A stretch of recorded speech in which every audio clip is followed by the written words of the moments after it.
Mesdames, Messieurs, Yorana et bienvenue dans votre journal sur TNTV au sommaire de ce samedi 27 décembre. Vigilance renforcée durant vos congés, la police nationale relance l'opération Tranquillité Vacances, un dispositif gratuit de surveillance des habitations et des entreprises pendant vos périodes d'absence.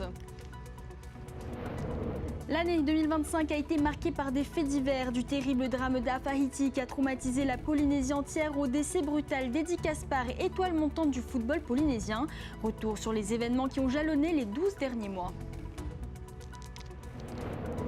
En plateau, avec nous ce soir, nous recevons Serge Puccetti, directeur régional des douanes, pour faire le point sur la lutte contre les trafics et les saisies marquantes de l'année. Et enfin, en fin d'édition, nous partirons au Tuamotu sur l'île de Manihi, où le rahui, pratique ancestrale de protection des ressources marines, porte ses fruits.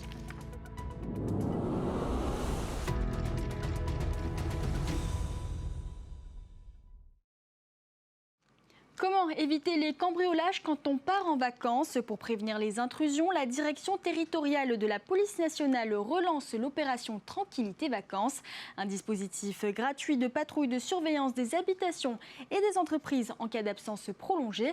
Les détails avec Nicolas Pérez. Comment partir en vacances l'esprit tranquille? La police nationale a la solution avec l'opération Tranquillité Vacances. C'est un dispositif qui tient lieu donc, tout au long de l'année, plus spécifiquement évidemment à l'approche des vacances, mais sinon tout au long de l'année, le public qui part, qui quitte leur domicile pour divers motifs peut faire appel et s'inscrire à ce dispositif OTV. Un service de surveillance proposé à Papeete et Pirée par la police nationale. Quotidiennement, les agents de la DTPN parcourent les quartiers concernés pour s'assurer que les demeures ou entreprises à inspecter sont sécurisées. Alors les points de vigilance qui sont à noter, c'est évidemment s'il y a des traces d'effraction, notamment sur les portes, les vitres, des présences de pas suspects, s'il y a des choses qui ont été cassées, en fait tout élément qui va nous permettre de nous laisser penser qu'il y a quelque chose d'anormal. Un service qui a fait ses preuves depuis son instauration en 2014, à l'image de l'intervention qui a permis l'an dernier d'arrêter des receleurs professionnels. On sécurisait les lieux et on était intervenu sur un constat de cambriolage. Et la vigilance en fait, des voisins nous ont permis d'obtenir des informations sur la présence de rôdeurs avec une plaque d'immatriculation qui avait été identifiée. Et dans les heures qui ont suivi, on a pu, avec les officiers de police judiciaire présents sur le site, effectuer une perquisition et déceler en fait, un certain nombre d'objets dérobés dans le cadre de cette perquisition. L'opération Tranquillité Vacances est un service gratuit qui s'organise rapidement auprès de la DTPN.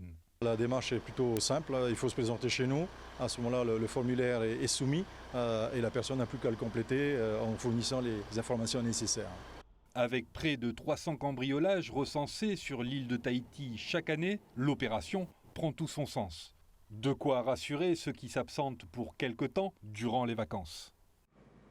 Côté aviation civile, la mobilisation se poursuit à la tour de contrôle de Tahiti-Faa'a. Les contrôleurs aériens de l'USAC CGT ont déposé un nouveau préavis de grève qui doit entrer en vigueur le 1er janvier.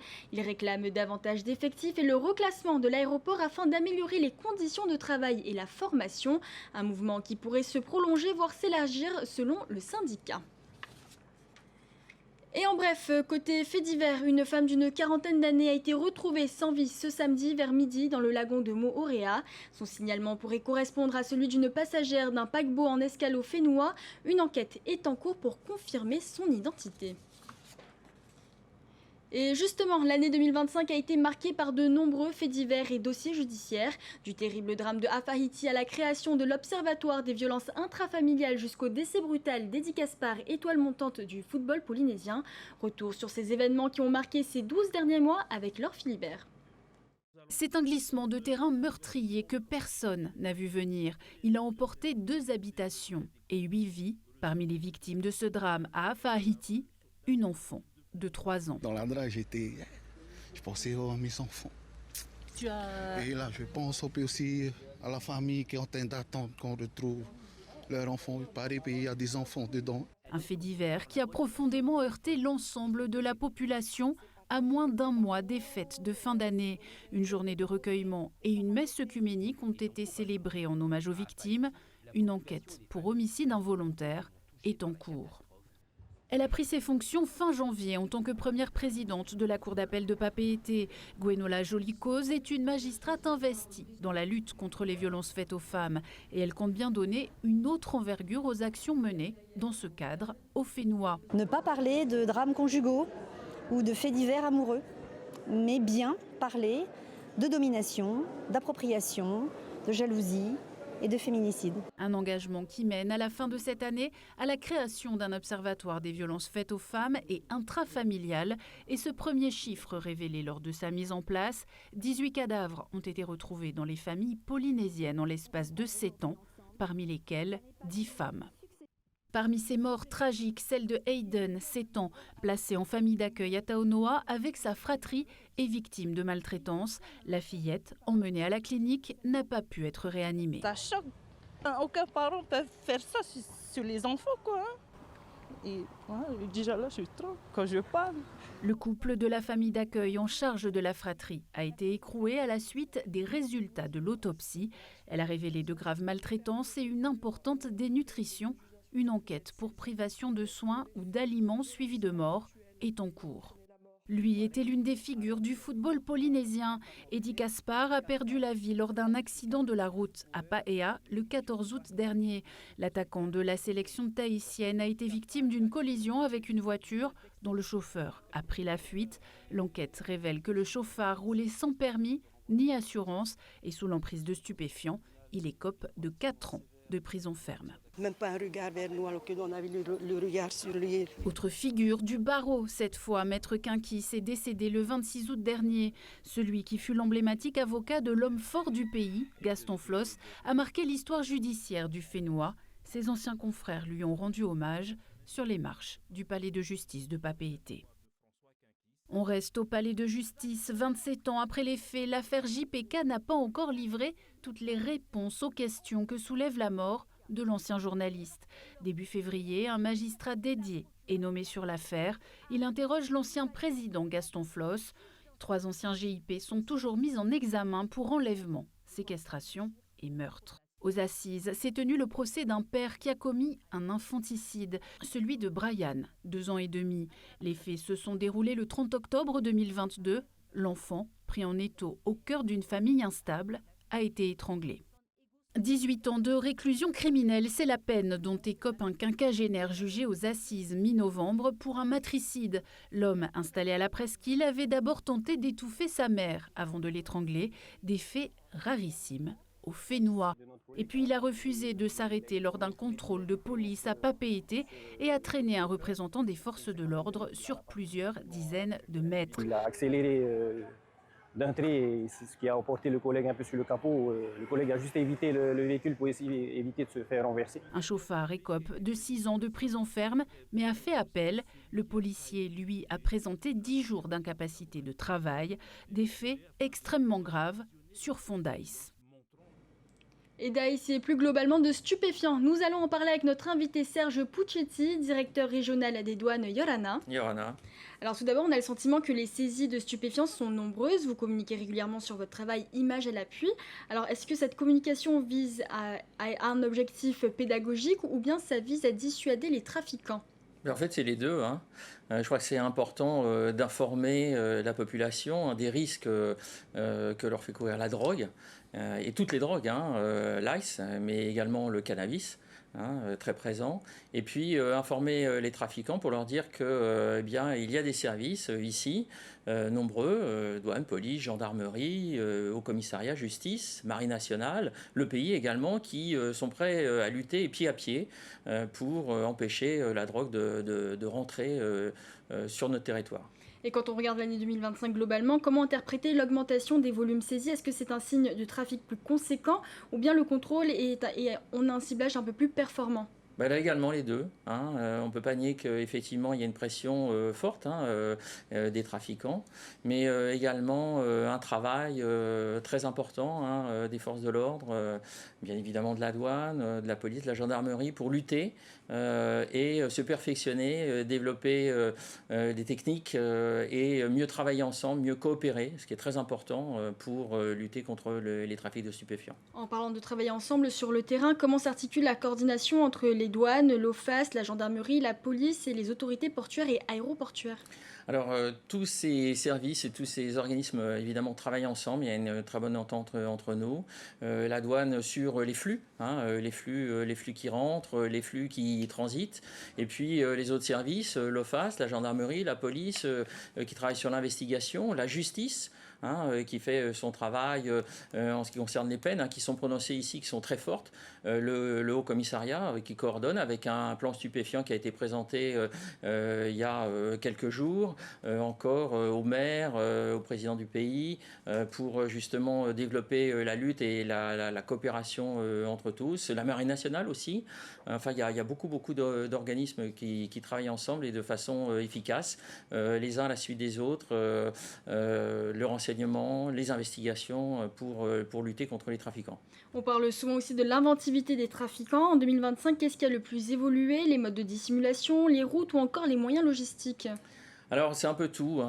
Les modes de dissimulation, eh bien, ils évoluent. C'est, je dirais, un peu le chat, le jeu du chat et de la souris. Les trafiquants, au début, font entrer des stupéfiants de façon assez simple dans les valises. Puis petit à petit, ils cherchent des moyens de dissimulation de plus en plus importants. Les routes n'évoluent pas forcément. Les routes, elles sont connues ici. On vient par les airs ou par la mer. Et donc, ce sont plutôt les vecteurs qui évoluent. Les passagers aériens, le fret aérien, puis le fret maritime, le fret postal, express. Enfin, les trafiquants emploient toutes les possibilités que leur offrent les transports pour pouvoir emporter et faire venir de la drogue. Et sur les produits donc interceptés en 2025, quelle provenance domine aujourd'hui? Typiquement, ce sont les États-Unis. Nous avons une zone de production qui est le continent américain et d'expédition, les États-Unis, le Canada, le Mexique. Et puis une zone de consommation, on va dire l'Australie. Nous sommes au milieu de cette zone et c'est normal que des flux transitent. Et puis la Polynésie aussi, qui est une zone de consommation à son échelle, déjà sur le cannabis. Qui ne vient pas là pour le compte des États-Unis, qui est produit localement et contre lequel il faut lutter parce que c'est la première drogue, celle qui permet de commencer en quelque sorte, puis de se créer un pécule pour aller vers des drogues plus addictives, encore plus puissantes, encore que le cannabis est très puissant. Et donc voilà, il y a cette géographie, cette géopolitique de la drogue qui passe par la Polynésie au milieu du Pacifique. Est-ce qu'aujourd'hui vous utilisez des outils d'analyse avancés comme l'intelligence artificielle? Alors oui. La douane, les autres services travaillent de façon intelligente avec des outils d'analyse sur lesquels évidemment on ne peut pas forcément s'étendre. Et puis beaucoup de coopération. Nous utilisons les outils d'analyse des autres, des Australiens, des Américains, des partenaires privés, publics qui travaillent avec nous pour justement lutter, connaître les flux, même avant qu'ils arrivent, soit les flux de passagers, les flux de fret aérien, maritime, postal. On est véritablement là une lutte pied à pied avec les trafiquants, leur inventivité, notre intelligence, le professionnalisme des agents de tout corps confondu pour lutter contre les trafics. Alors vos effectifs sont-ils limités au regard de l'immensité du territoire polynésien? Alors pardon de le dire comme ça, mais je crois que c'est une question qu'on ne doit pas poser de cette manière-là, parce qu'en fin de compte, on ne peut pas savoir, on ne peut pas répondre à cette question. Il pourrait y avoir des dizaines et des dizaines de douaniers, mais en fait, je pense qu'il faut travailler sur les méthodes, le professionnalisme, l'expérience, le savoir-faire et la coopération avec nos collègues, policiers, gendarmes, et la coopération aussi avec les autres États dans une lutte qui est une lutte pied à pied sur l'ensemble de la zone. Mais dans ce cas-là, comment être plus efficace au possible dans les îles éloignées? Alors nous nous déplaçons. D'abord, il y a dans les services de l'État une présence sur beaucoup d'îles. La gendarmerie est présente, je crois, sur pratiquement une cinquantaine d'îles. Et puis la douane se déplace. Nous allons dans les îles sous le vent, dans les Tuamotu, aux Marquises, où nous avons fait quelques opérations intéressantes dont on a parlé. Et puis nous contrôlons les flux aussi entre ces îles depuis Tahiti, ceux qui partent. Et ceux qui arrivent, les vols intérieurs, les caboteurs, les ferries, nous sommes sur tous les vecteurs. Et est-ce que certaines zones ou certaines périodes de l'année sont plus propices au trafic de stupéfiants? Alors par exemple sur le vecteur maritime, on navigue mieux à certaines périodes de l'année puisque l'océan est plus calme, on va dire entre le mois de mars et le mois de juillet, mais sinon c'est toute l'année. Toute l'année, les trafiquants tentent d'introduire la drogue. Il y a de l'offre. il y a de la demande, et donc il y a de l'offre. C'est difficile de parler de l'un ou de l'autre, qui est le premier. Mais effectivement, c'est toute l'année. Et il faut être présent toute l'année, pas simplement que pendant les fêtes de Noël. Alors effectivement, là, les trafiquants cherchent à se dissimuler dans les flux, mais il faut être présent toute l'année sur tous les flux.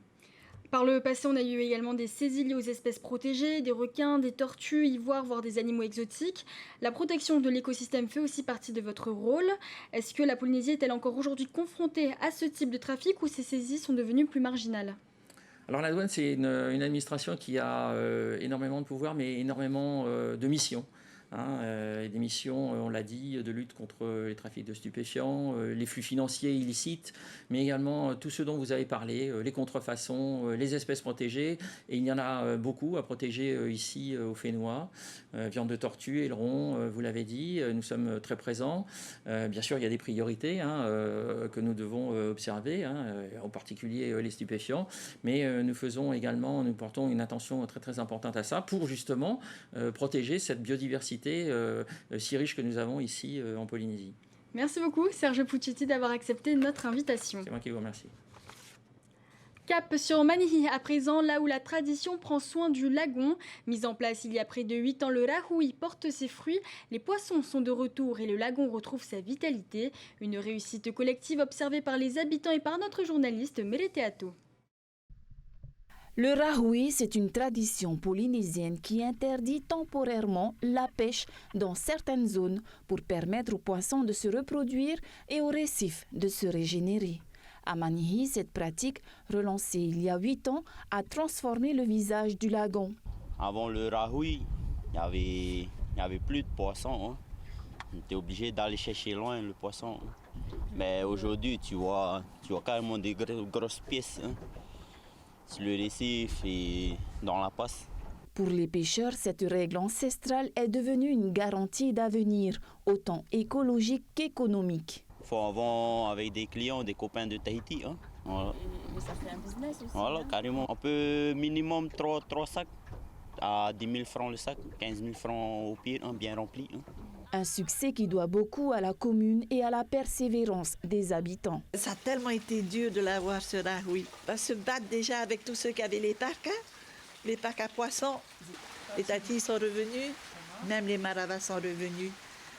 Les bleus en pagaille, des pêcheries à la passe. Ah oui, ça c'est magnifique. Le rahui a permis de retrouver un équilibre naturel visible jusque dans la réapparition des requins. Ce qui fait que le requin il a augmenté après petit à petit, suivant les années posées, la ZPR. Voilà. Mais c'est favorable aussi parce que c'est eux qui nettoient. Ouais, c'est ça, il y a ça aussi.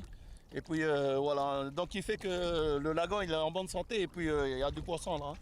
Pour le maire actuel, John Drolet, le défi est désormais de maintenir ce fragile équilibre tout en préparant l'avenir. Il y a tellement de poissons, ouvrir pour qu'on puisse gagner de l'argent et fermer, parce que ça s'épuise là. Pour moi, c'est mieux de garder ce rahui, c'est pour nos enfants aussi plus tard. À Manihi, le rahui est bien plus qu'une tradition. C'est un engagement collectif pour préserver la mer, transmettre un savoir et assurer la vie des générations futures.